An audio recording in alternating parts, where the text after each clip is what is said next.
Bloomberg Audio Studios. Podcasts, radio, news. I think the best way of characterizing this administration, it is essentially the kind of monetization of US hegemony.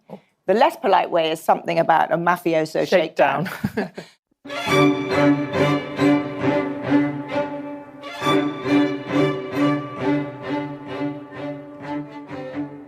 I'm Stephanie Flanders, head of government and economics at Bloomberg, and this is Trumponomics, the podcast that looks at the economic world of Donald Trump, how he's already shaped the global economy, and what on earth is going to happen next.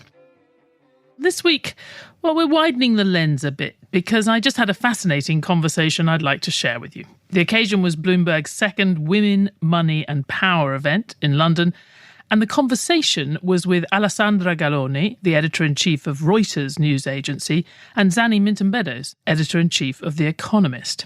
The title of our session was Reporting on Money and Power in the Current Moment. And there was plenty of Trumponomics in the mix, but what you'll also hear is how all three of us have been grappling with not just the sheer volume of news coming out of Washington, but also the Trump administration's aggressive approach to handling the media. We see that obviously in the Jimmy Kimmel saga and the many lawsuits the president has filed against the New York Times, the Wall Street Journal, most of the traditional US news networks. But it's also something we've been living with behind the scenes since the White House took control of the White House press pool and dramatically cut the mainstream media's regular access to the president. So yes, it's a little bit more introspective than our usual discussions on Trumponomics. But like it or not, Donald Trump is leaving his mark on journalism as well as the global economy. And sitting at the helm of these two major news organisations, Zanny and Alessandra, have a bird's eye view of both. I started by asking Alessandra, 8 months in, how this Trump administration had changed the way Reuters did its job.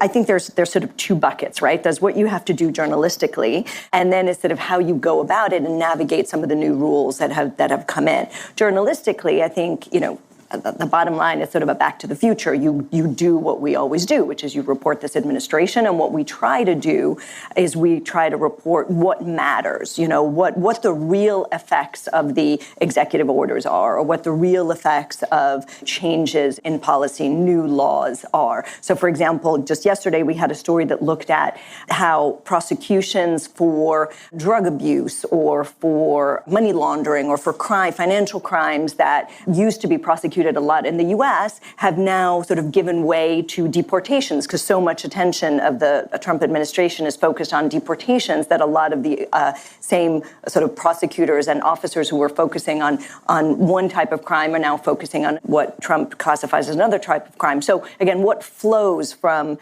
changes in policy? That's just one example.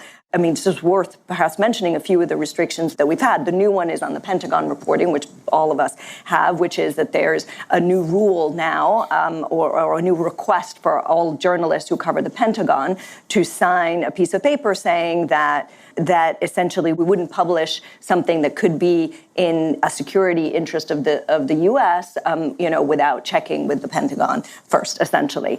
Now, of course, that is something that we can't do, right? And that is something that I think, to my knowledge, virtually nobody has signed this, right? And you face the same thing. And so we're, talking to the administration about how we can change this. And interestingly, what we understand is that it's actually aimed more at people who work in the Pentagon to avoid them from leaking. And of course, leaks also have been sort of more kind of criminalized. There's been a criminalization of what the administration would call leaks. So I think on the reporting side, we keep reporting on the news, trying to, understand what is going on, and then sort of try to convince the administration that, First Amendment press freedom is something important for everyone, no matter where you operate in the U.S. or, in our case, in all the 200 other countries where we work. And as wire news services, obviously Reuters and Bloomberg have been affected by just taking the wires out of the Oval Office as a matter of course, off the plane. There was always a wire journalist previously on the plane, or more than one. There's just a consistent sort of lack of people to ask questions, or questions that aren't along the lines of, Mr. President, how do you look so healthy and so much younger than in your previous administration? But, Zanny, you're in a slightly different position with The Economist, but I know but obviously you have much the same journalistic mission. How are you dealing with the different approach that this administration has? What we do is to join the dots between geopolitics, business, technology, to help our readers understand where the world is going. And that mission is exactly the same as it always has been. And the Trump administration changed our framework because the Trump administration is so dominant in pretty much every global story. And so for me, one of the things that has changed is that I spend a lot of time making sure that we differentiate between the signal and the noise. If you're not careful, every story about every part of the world could start with a reference to Donald Trump. And so I spend quite a lot of time either literally or at least figuratively crossing out first paragraphs that mention Trump too much. It would be incredibly boring if you had every single story framed in a Trump way. Differentiating the signal from the noise also means, not suffering from Trump derangement syndrome and being fair-minded about the way you cover this administration. We have a lot of Republican readers. We have a lot of Trump administration people read us, and indeed Trumpians read us. And I think it's very important that even people who don't share the Economist's worldview, we believe in liberal values. We were founded to champion them. They drive what we do. But I feel very strongly that even people who do not share that view should find our journalism useful. And so we need to be rigorous, fact-based. We need to really go the extra mile to make sure we are fair-minded in our analysis. And that's doubly important at this moment. In terms of the kind of way we deal with it, of course, things have changed for us too. All my non-American journalists, when they go to the US now, including me, carry I think it's a G29 form. It's a form that if you are stopped by the Customs and Border Patrol, you sign it. I'm sure you have it too. And they have to call our lawyer in the US. I look at my phone before I go. I scrub my phone to make sure that just in case, I have to say, I've gone to the US every week this month and I've sailed in and I have global entry and it's all been fine. You're not well known for your scurrilous posts, but... Exactly, but I just think it's prudent. And that is a weird feeling. I've been to China many, many times and I have never scrubbed my phone. I've taken a burner computer, so there are different behaviours that I do there. But so the environment has changed, undoubtedly.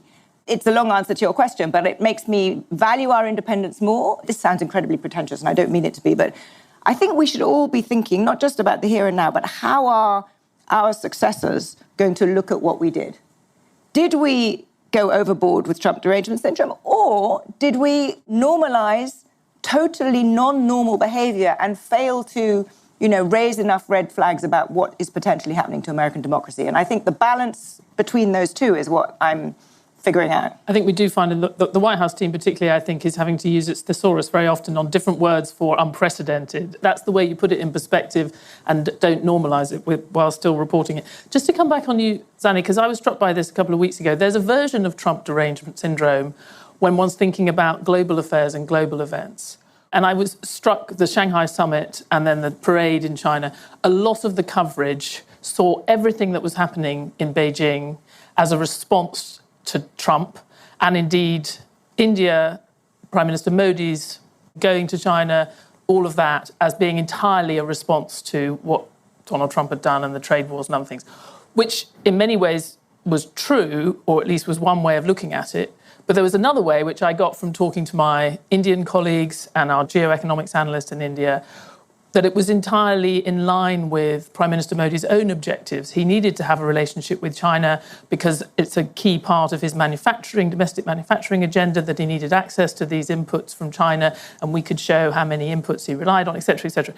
It struck me that was true for almost every country there, that you could also just re-describe what they were doing as not putting two fingers up to Donald Trump, but pursuing their national interests in a world in which the US has, to some extent, stepped back. So how do you guard against that? That's an aspect of the same issue. Yeah, I think you're absolutely right. That's a sort of another way of framing the too much focus on Trump. I think two ways. Firstly, what is happening right now is a period of extraordinary uncertainty because we've got at least three massive great shifts going on in the world economy. One is the geopolitical shift, which is driven in part by the administration, but was also starting long before. The rise of China, the kind of authoritarian axis. There were big shifts going on before the Trump administration. Secondly, the huge economic shift, which again predated the sort of end of the unfashionability of the worldview of The Economist started long before Donald Trump became president. But he's taken it a step further with massive protectionist turn. And then the third one is the technological revolution, who wins the AI race. And all three of those are driving the world, and all three of those are driving what Prime Minister Modi is doing, or Brazil is doing, or any country is doing. And so you're right, if you only think of this through the prism of the US and through Trump, you're missing something. And one stat for this, I think the US is, what you'll know the number exactly, I think the US is 16% of global trade. It's a relatively small proportion. Of course, it's dominant in global finance, but that suggests that a lot of what is going on is actually external to the United States. And so we have to absolutely make sure that we don't overemphasize the impact of this hyperactive and, of course, extremely important administration. I completely agree. I think nobody doubts that. The U.S. administration is important, and what has been happening with issues like global trade, geopolitics is no question something that we need to cover. But the risk is if we only cover it from the vantage point of the U.S., we miss what's actually happening in other countries. And we may find ourselves, to your point about 10 years from now, 20 years from now or more, we may miss the epochal shifts in places like China and India because we've only been focusing on them as a result of the U.S. administration. And then equally, this counts on one of the key things for journalists is to be open-minded. You have to be open to the possibility that your idea, your original idea, your original hypothesis is wrong. And I think that the mainstream press, as we sometimes were called, has a certain view of this administration. And we need to be open to the possibility that the U.S. economy is not going to collapse because of what is happening, because that inflation is not going to be what people feared because of the tariff policy, that, the institutions of the state of law, the institutions in the U.S. will not collapse necessarily, that they're strong and that they will last some of the attacks, right? I mean, I mentioned before, in passing, some of the new attorney general's rules against sort of leaks, leaks by journalists. Well, you know what? Actually, what it reversed was a policy of the Biden administration. It went back to a policy of the Obama administration vis-a-vis journalists. And so I think everybody was ready. So even though we are there in the rooms and we are fighting for press freedom, we also have to put it into context, right? And not criminalize everything that is done by this administration while standing firm to fact check everything that is said.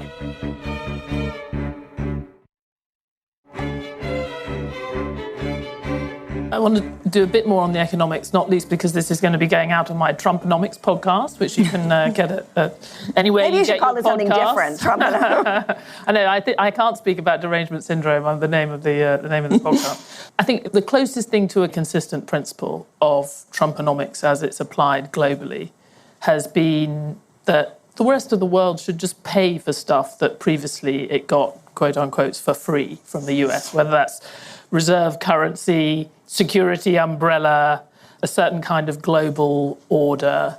And I think the assumption at the beginning of the year might have been that countries were going to push back a bit more than they have. Have you been surprised, Zanny, by how effective the administration has been short-term at dividing and ruling? So first of all, I think your characterization is spot on. I think the best way of characterizing this administration, and people have, over the last few months have talked about, is it isolationist? Is it great power theories? It's not. It is essentially, the polite way is a kind of monetization of US hegemony. Oh. The less polite way is something about a mafioso shakedown. And you can take your pick, which one you want to use. But that really is the common thread that goes through all of the administration's international economic actions. I'm struck, if you'd said to me in March, just before Liberation Day, and you'd said to me, the Trump administration is going to increase America's effective tariff from around 2% to about 19%, and it's going to have 50% tariffs on countries like India and 35% on Canada, I would have said the odds are we are going to go into some kind of 1930s style tit-for-tat trade war. There's going to be retaliation, and actually you're right, the surprising thing is that two things happened. Xi Jinping retaliated and America caved. Very clearly, Trump realized that he couldn't win that. And then the other countries have essentially all tried to strike deals. And what we haven't had is a kind of collective, we're standing up to this. And so in the short term, you're right, it's been quite successful. I'm not at all sure it's going to be successful in the medium term. Because I think, firstly, America loses out. I mean, I'm a card-carrying free trader, and I believe that the country that imposes tariffs does lose out. The consumer does pay. It's not good for American competitiveness. And although it may not cause an inflation problem in the short term, in the long term, this is bad for the United States. And therefore, I think the rest of the world has shown very clearly that it does have no intention of going down this route.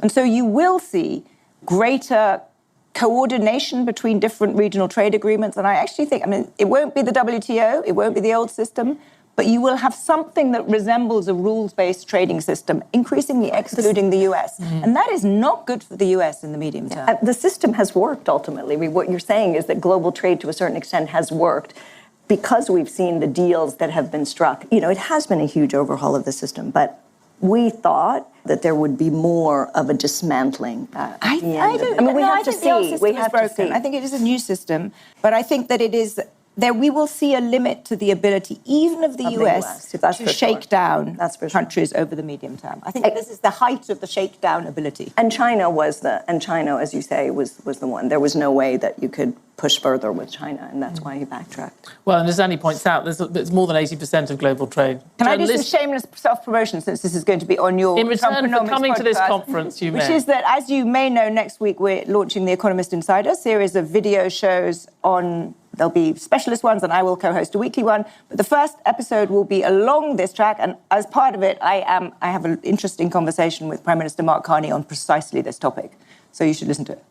All right, watch this space. The other thing I think we should not forget is that a lot of Trump's policies that are ostensibly about economics or ostensibly about global trade or are actually about getting something else in the geopolitical sphere, and that his linkage policy is very strong. So I will put what the king feels like. Exactly. This is a court with the king, and the king likes his mate Bolsonaro. I'm going to put tariffs on you so that then you're going to stop, sign a peace deal, right? Alessandra, do you actually think in this environment, I think we've all agreed that there's a kind of short-term getting along with the US, but long-term, a real erosion of US position and potentially a vacuum into which other countries will move in. Do you think there's any scope for Europe to step up in this environment? There's a lot of pressure. There's certainly scope. There's a big question as to whether Europe will. But I think another point, and I know we reached the end, that I think we also shouldn't forget. Recently, actually, we were in the room together when we were talking to the former head of MI6, I think, at Davos in January. And one of the things that... I think this was off the record. That was all right. Well, what I'm about to say is... okay, I think he's resigned. He's moving on. We're among friends. Among friends.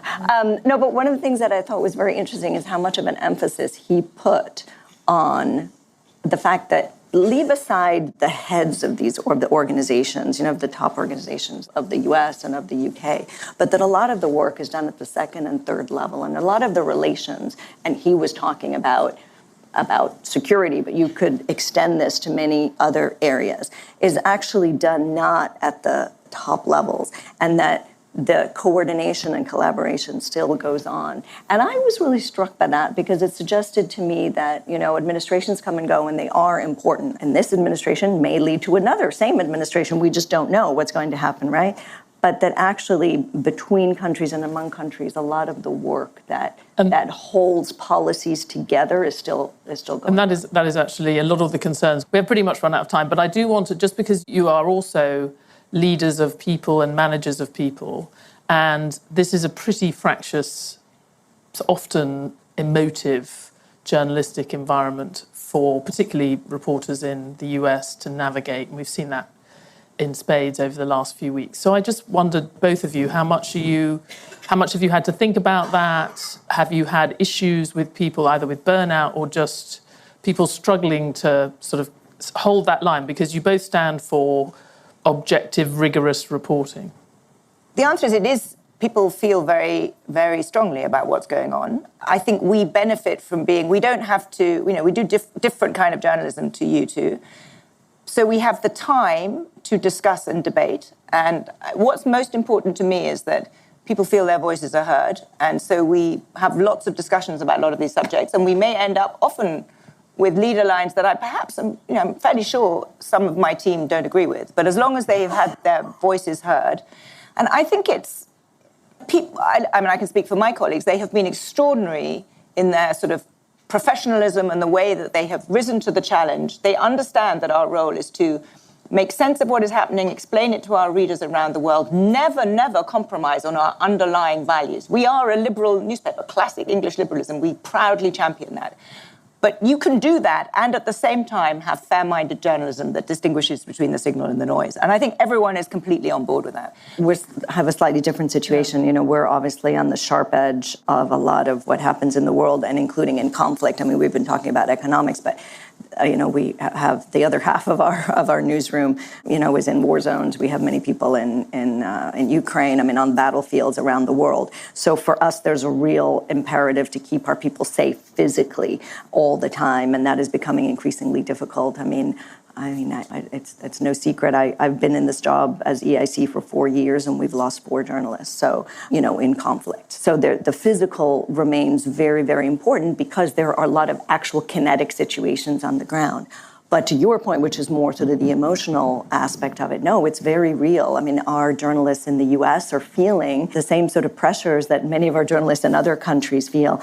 And so, we do a lot of hostile environment courses. Those are mainly for physical protection, but increasingly we use a lot of mental health protection, how to protect your mental health, how to keep yourself safe, scrubbing your phone, digitally. And we have introduced many, many more sessions on hostile environment writ large in the US than we ever could have imagined. We're rolling out trainings that we've never before done in the US. And to your point, people who are in the Washington Bureau who have come from Latin American countries and others are finding this much more familiar territory. Okay, final very quick question. We've none of us managed to get sued, our organisation, so far by the administration. Will you be a little bit embarrassed if you're not by the end of the administration? No, I genuinely don't think about it. I will be embarrassed if we haven't done the best possible coverage. And that is, if that leads to us being sued, so be it. Yeah, are you expecting our general counsel lawyering up? Our general counsel, have plenty of work to do with all the investigations that we do and all of the countries we operate in. So I think they've got plenty to handle.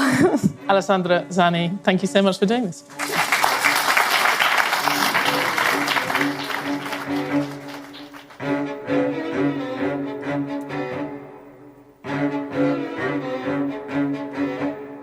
Thanks for listening to Trumponomics from Bloomberg. It was hosted by me, Stephanie Flanders, and I was in a conversation with the Reuters editor-in-chief, Alessandra Galloni, and the Economist's editor-in-chief, Zanny Minton Beddoes.